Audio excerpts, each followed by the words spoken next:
How are you? Today I am going to discuss assets and liabilities. तो आज थोड़ा assets और liabilities के बारे में थोड़ा विस्तार से पढ़ाई करते हैं। तो शुरू करते हैं। पहले है क्लासिफिकेशन ऑफ एसेट्स। एसेट्स क्या होते हैं ये मैंने पहले बताया है कि जो चीज़ हमारी खुद की होती है, विच इज़ आवर ओन्स, सारे एसेट्स होते हैं। जैसे मैंने बताया था, कैश है, बैंक बैलेंस है, बिल्डिंग है, फर्नीचर है, ये सारी क्या होती है, एसेट्स होती हैं। इनको फर्दर क्लासिफिकेशन किया गया है इनका। तो इसमें क्लासिफिकेशन दो तरह से करा गया, वैसे कई तरह से करा जा सकता है, लेकिन मेनली दो तरह से ज़्यादा इम्पोर्टेंट है और इजीली समझ में भी आ जाएगा। तो पहले है कन्वर्टिबिलिटी। उसके अकॉर्डिंग टू कन्वर्टिबिलिटी के अकॉर्डिंग है करंट एसेट्स और फिक्स एसेट।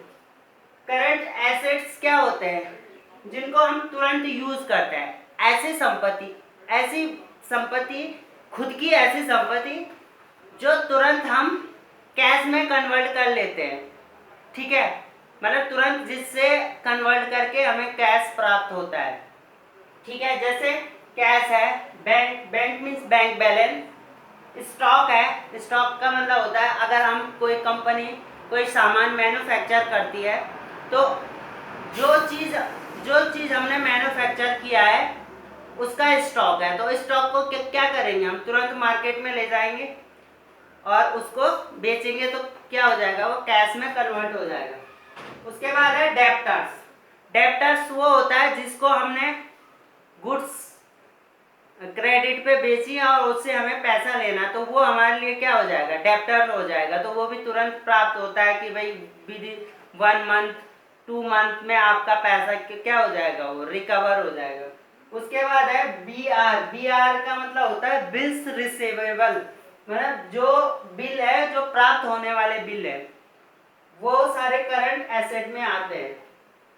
फिक्स एसेट क्या होते हैं, जो हमारे व्यापार में काफ़ी लंबे समय तक रहते हैं, मतलब जिनका मकसद पैसे कम, हमारी खुद की चीज़ होती है लेकिन इसको तुरंत हम कैश में कन्वर्ट नहीं कर सकते। जैसे लैंड है, ये हमने लैंड परचेज किया या बिल्डिंग परचेज की, या कोई ऑफिस के लिए हमने बिल्डिंग परचेज की है, या पेटेंट्स जो हमारे अधिकार होते हैं बिजनेस के, जैसे ट्रेडमार्क है, मशीनरी है, फर्नीचर है, तो ये हम तुरंत बेचने के लिए नहीं है, ये हमारे राइट्स होते हैं। और ये जैसे लैंड है, बिल्डिंग है, ये लंबे समय तक हमारे बिजनेस में रहते हैं, तो इनको फिक्स एसेट कहते हैं, जिनको हम चेंज नहीं कर सकते।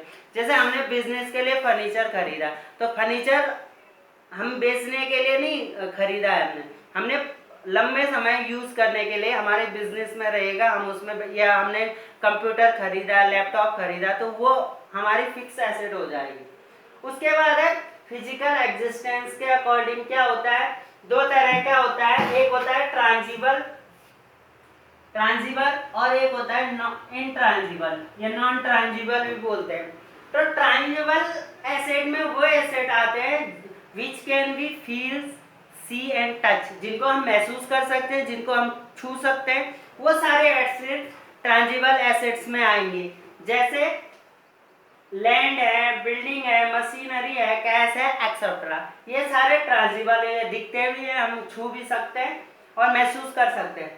बट इनटैंजिबल एसेट्स में क्या आते हैं, जैसे गुडविल है, हमारी ख्याति, पेटेंट्स है, ब्रांड है, कॉपीराइट है, ट्रेडमार्क है, एक्सेट्रा, ये भी एसेट है, लेकिन इनको हम क्या नहीं कर सकते, टच नहीं कर सकते। ये हमारे राइट्स हैं, ठीक है, ये हमारे अधिकार हैं, बिजनेस के जो भी अधिकार हैं वो सारे इनट्रांजिबल एसेट्स में आते हैं।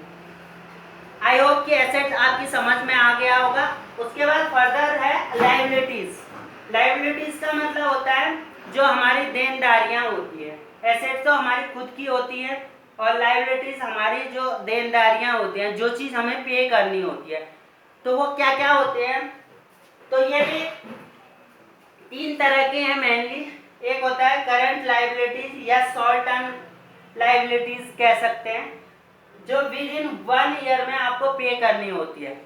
जैसे है इंटरेस्ट पेएबल जैसे हमने इंटरेस्ट पे करना है, इनकम टैक्स देना है, बिल्स पेएबल, यहाँ बिल्स रिसीवेबल था जो हमें प्राप्त हो रहा है, और ये पेएबल है जो हमें पे करना है।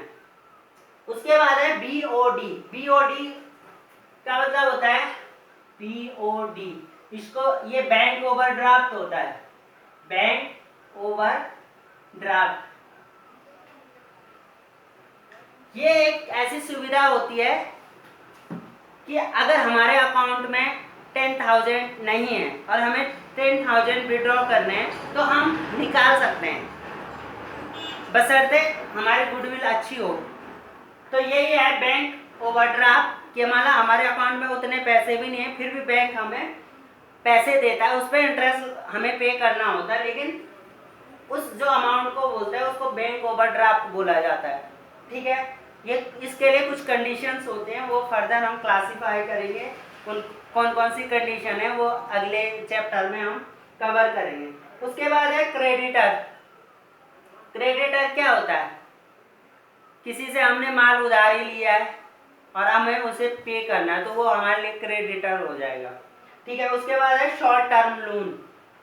लोन वगैरह होते हैं जो शॉर्ट टर्म के लिए होते हैं, जैसे विद इन 1 ईयर, मतलब शॉर्ट टर्म के लिए यही है कि विद इन 1 ईयर।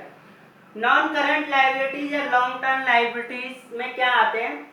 ऐसी लाइबिलिटीज जो हमें 1 साल से ज़्यादा समय में पे करनी होती है। जैसे लॉन्ग टर्म लोन है, मॉर्गेजेस पेएबल। मॉर्गेजेस जानते होंगे, जैसे कोई चीज़ हम गिरवी रख देते हैं तो उसके लिए है कि लॉन्ग टर्म जो हमें लंबे समय में पे करना होता है।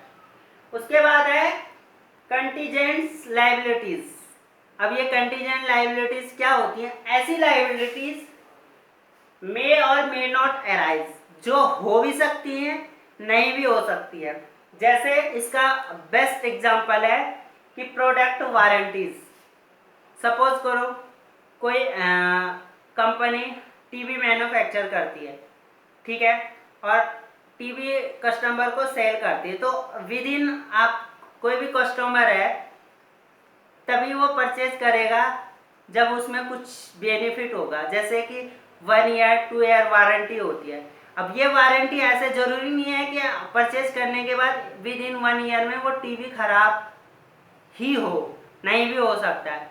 तो वो ये होती है कंटीजेंट लाइबिलिटीज, मतलब है तो वो हमारे लिए लाइबिलिटीज ना, हमने टीवी बेचा लेकिन 1 साल तक हमें उसको फ्री में सर्विस देनी पड़ेगी, अगर कंडीशन रखी जाती है, अगर खराब हो गई तो वारंटी पीरियड में।